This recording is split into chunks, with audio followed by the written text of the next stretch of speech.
does Iran continue to escalate the regional kinetic conflict by hitting Qatar's northern oil fields? Do oil prices break $120 a barrel? Or does Europe come back with a proposed ceasefire framework? Uh, does Trump threaten NATO again? Does he keep going down at escalating that? And do Russia and China's involvement become a little bit more visible? And are there indicators and signals that they might get a little bit more involved?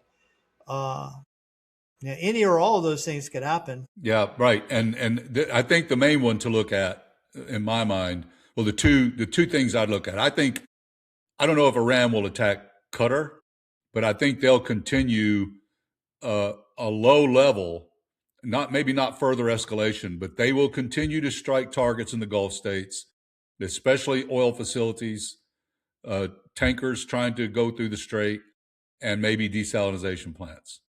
Okay. So I think Iran, if they don't escalate further, they won't slow it down very much, if at all. Right. And to the extent they don't escalate, the constraint there will be what munitions do they have left? As I don't think we've stopped their production. They've got all this stuff buried in mountains and very hard to get to, even with our best bunker buster bombs, even if we do know where they are. So they can continue production, but can they keep production at a level that allows them to further escalate without rationing their stuff? But to me, the big one is going to be Russia and China. Okay. Now, China will probably not get too heated up as long as they can get oil from Iran, because that's where they get most of theirs. Russia is, I would guess Putin's a little unhappy that the Ukraine has offered to help fight the drones. Did you see this thing? I got to send you a video of this. The Ukrainians have developed an anti-drone device. It's an anti-drone drone that throws a net over the drone. Yeah, and kills the propellers, right? And so they actually get to capture the drone and presumably reuse it. It turns it into a rock. Right. So, and if it doesn't go off, they've got one that they can shoot back. Right. So I think you're going to see Russia and China get a little bit louder because, and the thing to look at, the thing to wonder about is, to the extent this helps Russia and China, and Trump reduced the sanctions so people can buy Russian oil now, okay, which benefits Russia.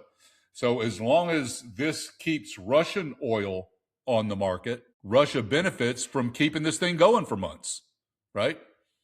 So I think you'll see Russia and China. I don't think they'll step in a more formal way, like, okay, we're going to send ships and we're going to send airplanes and actually help Iran fight. But the intelligence part, let's diplomatically, we can give them diplomatic cover, things like that. And we've seen this movie before, people. We have seen this movie before in 73, the 1980 tanker war, 2003 Iraq.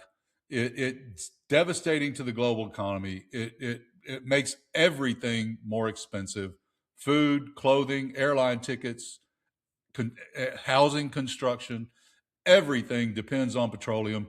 This is why the Biden plan to move us off of fossil fuels and onto more renewable energy was a long-term strategic effort to protect the United States from this kind of global economic disruption. And Trump put an end to all that right before he created a global economic disruption.